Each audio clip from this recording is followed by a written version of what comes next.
From the PEP Radio Newsroom, this is the Lunch Hour News Blast for May 6, 2025. This is part four of a four-part story about folks from the transgender community and the issues they are facing caused by the U.S. Department of Housing and Urban Development's lack of enforcement of the Equal Access Rule.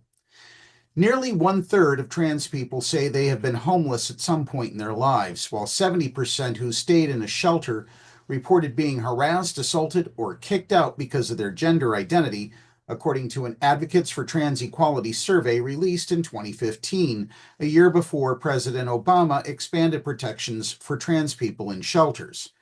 Teens who come out to families who aren't accepting are particularly at risk, said Ann Olivia, CEO of the National Alliance to End Homelessness.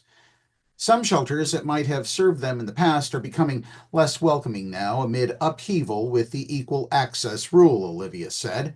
Folks who are trans just won't go if they don't think they're going to be treated with respect, she said, adding that is particularly problematic for young people who are vulnerable to sex traffickers and other types of abuse.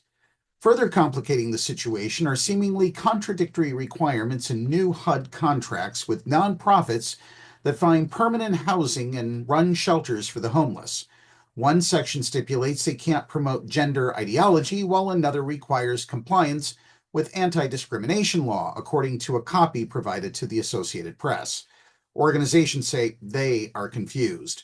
What is promoting gender ideology? What does that mean? Asked Jeanette Ruffins, CEO of Homeward NYC, a nonprofit that runs 3 permanent housing sites for LGBTQ plus young adults, as well as a homeless shelter.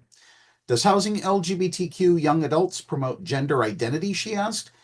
They're coming to us. This is already their gender identity. I'm not promoting it. Ruffins called a board meeting to discuss potential vulnerabilities on their website, something she said most New York City nonprofits were doing as well.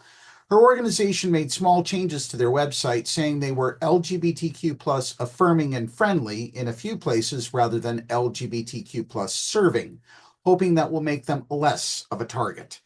In Memphis, Tennessee, a nonprofit that provides emergency shelter for transgender people is looking to increase capacity because of the uncertainty. Kayla Gore, executive director of My Sista's House, said it can do that because it doesn't take federal funding. People are confused, Gore said. They don't know what to do because they want to protect their bottom line. Nearly 3 years after losing his apartment, Webster remains homeless. You may have remember that we had talked about Taz Webster from St. Louis, Missouri, and he's staying with friends and sometimes sleeping on the floor. Well, he is on a waiting list for subsidized housing because he can't afford rent otherwise. But he expects the massive federal funding cuts and Trump administration directives banning diversity, equity, and inclusion initiatives will make the wait even longer. Let's be honest, this is the world, he said. People, they do hateful things. If you legalize them to hating, then they feel like they have a right.